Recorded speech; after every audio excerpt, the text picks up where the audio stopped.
ఒక్కసారి ఈ వీడియోను చూడండి. ఇక్కడ సమస్య సాల్వ్ అయ్యేంత వరకు మీ అందరూ సహకారం కావాలి.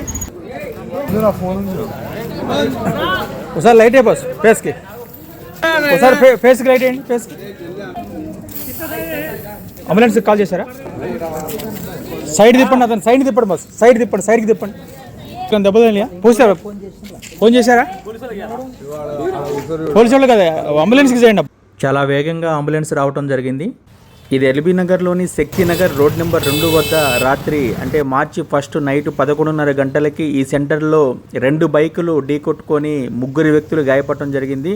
అందులో ఒక వ్యక్తి స్పాట్లోనే కోమాలోకి వెళ్ళటం జరిగింది. ఇక్కడ బైకులను చూసి మీరు ప్రమాదాన్ని అంచనా వేయవచ్చు ఎంత దారుణంగా జరిగిందనేది. ఇదే కాదు, ఇక్కడ తరచూ యాక్సిడెంట్లు జరుగుతున్నా కానీ ఇక్కడ స్పీడ్ బ్రేకర్స్ అమర్చడానికి ఎవరో ముందుకు రావట్లేదు. యాక్టివా ఇటువైపు నుంచి, బైకు ఇటువైపు నుంచి వస్తూ 2 సెంటర్లో ఢీకొనటం జరిగింది. 4 వైపులా కూడా స్పీడ్ బ్రేకర్ లేకపోవడం చాలా ఆశ్చర్యంగా ఉంది.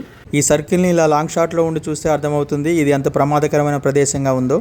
చూశారు కదా, అత్యంత ప్రమాదం పొంచి ఉన్న ఈ ప్లేస్లో ఈ కాలనీలో ఉన్న కమిటీ మెంబర్స్, మున్సిపల్ కార్పొరేషన్ అధికారులు అందరూ కూడా కలగజేసుకొని ఈ ప్లేస్లో స్పీడ్ బ్రేకర్లు అరేంజ్ చేయాలని, ఈ సమస్యని సంబంధిత అధికారులకి చేరి వీలైనంత త్వరగా పరిష్కారం అయ్యేలా మీరందరూ షేర్ చేయాలని కోరుకుంటున్నారు. ఎంతో రద్దీగా ఉండే ఈ ప్రాంతంలో మరొక ప్రమాదం సంభవించక ముందే మున్సిపల్ అధికారులు స్పందించి ఇక్కడ స్పీడ్ బ్రేకర్లు అరేంజ్ చేయాలని కోరుకుంటున్నాం సార్.